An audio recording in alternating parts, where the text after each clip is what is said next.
Hey everyone. Please support what I do to help keep Greyhawk alive by subscribing to the channel. Also, please consider becoming a channel member to get early access to videos, exclusive live chats, quarterly adventure modules, and more. Thanks, and enjoy the show. Wizards of the Coast has apparently been making some changes to its books online, and I wanted to discuss it in the context of how do you play the game today on Greyhawk Grognard.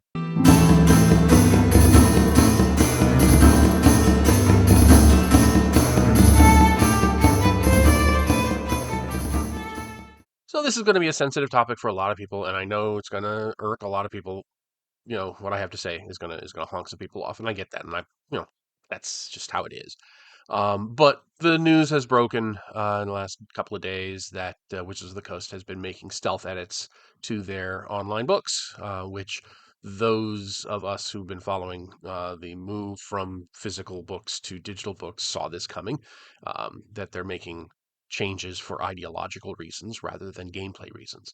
But I'm not gonna. I don't want to talk about the politics and all that stuff behind. I honestly am not trying to talk about the politics of it. I want to talk about the implications of these changes for some of the fundamental assumptions of the game, at least the game as I play it and how it was played back in the 70s, 80s, and 90s, and even into the 2000s and 2010s.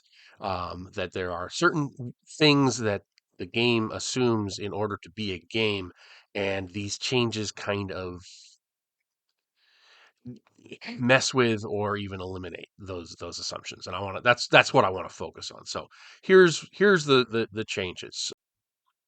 So first of all, the place that did this Alpha Stream did a really good job. They realized that the stealth edits that were being made to the PDF versions, there was a delay between those changes and the changes on, I guess, Kindle, and they were able to do a comparison between the two across a bunch of books that Wizards of the Coast has.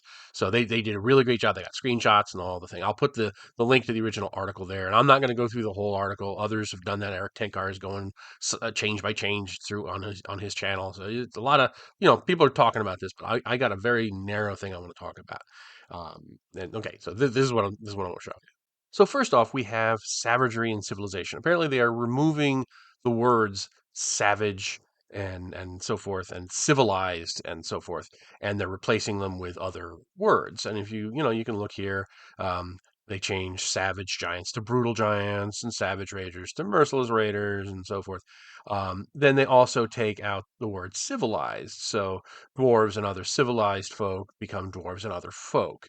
Um, and I think this is illustrative of one of the fundamental conceits of the original game, which is that you are leaving civilization. You're leaving the comfort of the lands where law and order rules, where there are fewer dangers, and you're going into that other world. It's literally in it's kind of a mythic event is when you are going into the dungeon or you're going into the wilderness. You are leaving the comforts and safety of civilization behind, and that's one of the fundamental aspects of the storytelling aspect of the game is that you're going into the mythic underworld, literally in the case of a dungeon, and you're going into the wilderness, and that's one of those fundamental themes that I think you lose something when you lose that theme, because you're just saying that everything is the same and there are no absolutes, and in a game where you literally have alignment and you have entire planes of existence that are dedicated to a specific uh, alignment, whether good or evil or law or chaos, and then the various permutations thereof. When you lose that, you're losing that mythic quality that there is good in the world and there is evil in the world, and it is and from a storytelling point of view, good is going to overcome evil. Now, I know all the postmodern interpretations and so forth are going to say, well, everything is relative. There is no uncivilized people because everybody has their own civilization. But that's not the point here. It's not the game is not a postmodern analysis of uh, uh, of of sociology in historical terms since the 19th century. It is a mythic quest, and in such mythic quests, the stories that really resonate with us, and I think one of the reasons that the original game really resonated with us is that idea that you know the good guys are the civilized guys, and the bad guys are dwell and the monsters dwell in the uncivilized lands, the unsafe, the other. It's very much in a mythic sense, it is the other place. And and from a game point of view, from a game that's trying to recreate and allow you to participate in these mythic concepts, I don't think there's anything at all wrong with having that point of view. And historically speaking, it wasn't purely a European opinion that we're the civilized ones and they're the uncivilized ones. The Chinese thought that about the Europeans, that the Chinese were the civilized ones and the Europeans were the barbarians. So and the Japanese thought the same thing. It's not something that is unique to Western society. It is a fundamental aspect of the human condition, and that's one of the reasons that these stories resonate so well. Is because it is something that's built into our psyche on some level. Is that you have the bifurcation of civilization versus savagery, and that's reflected in the game. And I think we lose something when we don't have that break.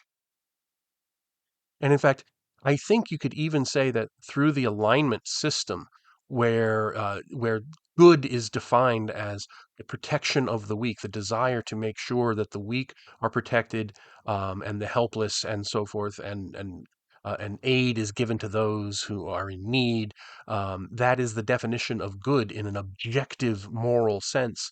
The same way that evil is defined as it's okay for the strong to prey upon the weak and to oppress the weak just because they are strong. That is the objective definition of evil through the alignment system. And there are entire planes of existence that um, whose sole purpose is to espouse those points of view. Given that, I think we can see that good in that definition is civilization, and evil is I'm sorry, and evil is savagery. Civilization is the protection of the innocent and the weak, and the providing for those who can't provide for themselves to an extent. And savagery is that the strong will survive and so forth. I think, in a very real sense, that's built into the game, and I don't want to see that gone. I think that adds a great deal on a moral plane. Literally, no pun intended. But you literally have moral points of view that are embodied as objective truths in the game, and that is the definition of to my mind, at least, it's a working definition of civilization and savagery, and I think that's worth retaining.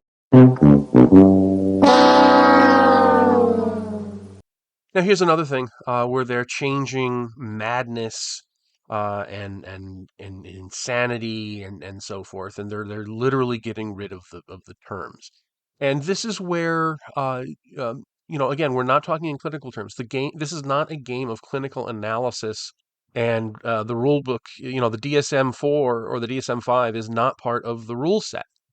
This is part of a long-standing trope in horror literature, and there's H.P. Lovecraft is in Appendix N for a reason, and a large number of the themes that we see in horror literature revolve around insanity and madness, and those people who are they're touched by the other, and they are and the unexplained drives you mad. This is not a commentary on modern psychiatry. This is a mythic game that is delving into a lot of deep-seated storytelling ideas, and the idea that madness, that losing control of yourself, is a danger, a possible consequence for encounters with the other. is a very real motivator, and it's supposed to elicit ideas of horror and dread. From a again from a storytelling point of view, there is nothing wrong with this trope. It is not intended, and the people who think it should be, I think, are playing the wrong game.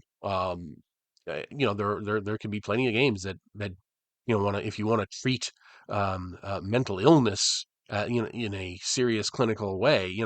I'm sure there's a game out there that does that.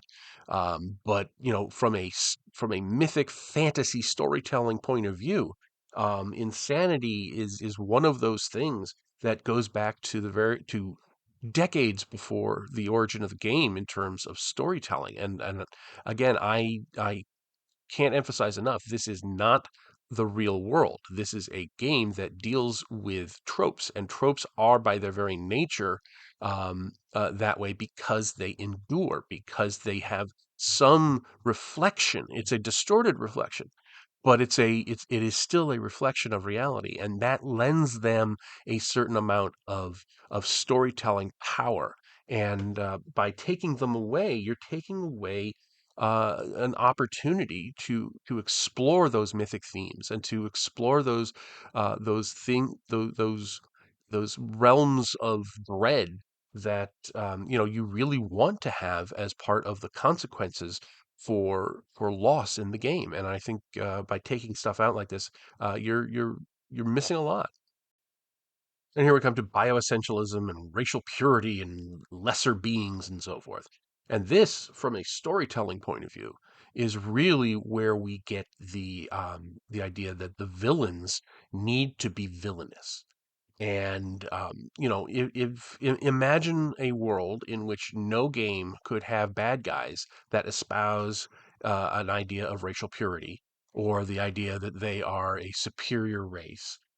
You could literally not have any games that featured Nazis. You could never have any games that featured drow if you care.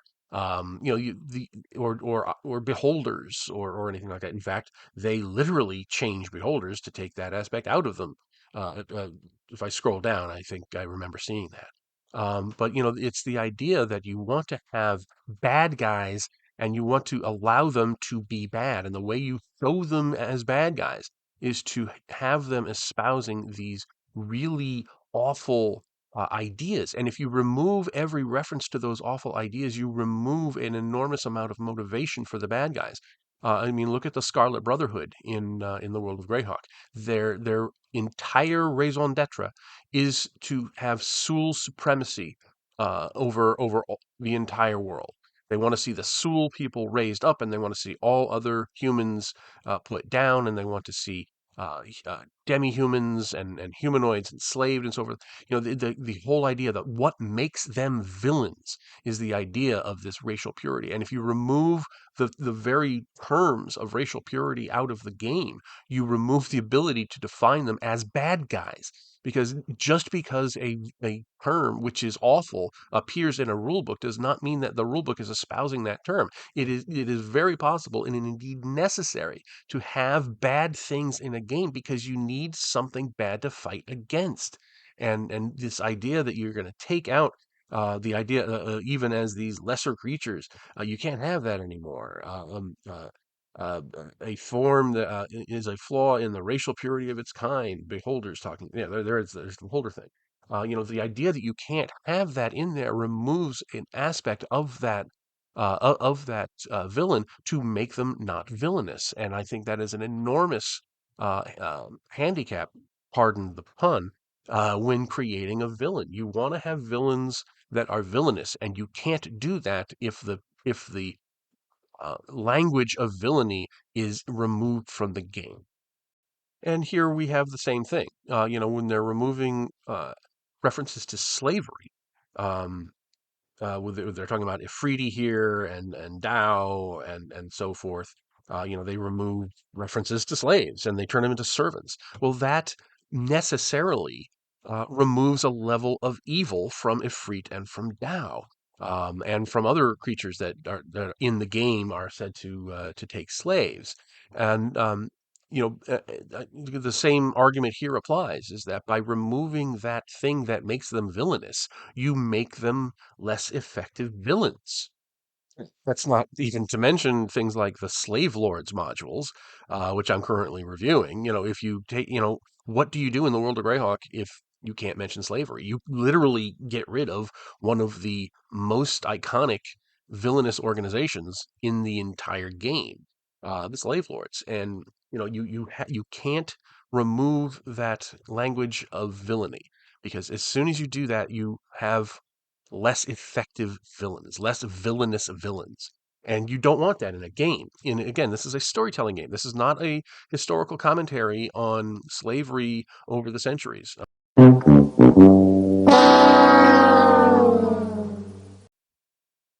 So there we are.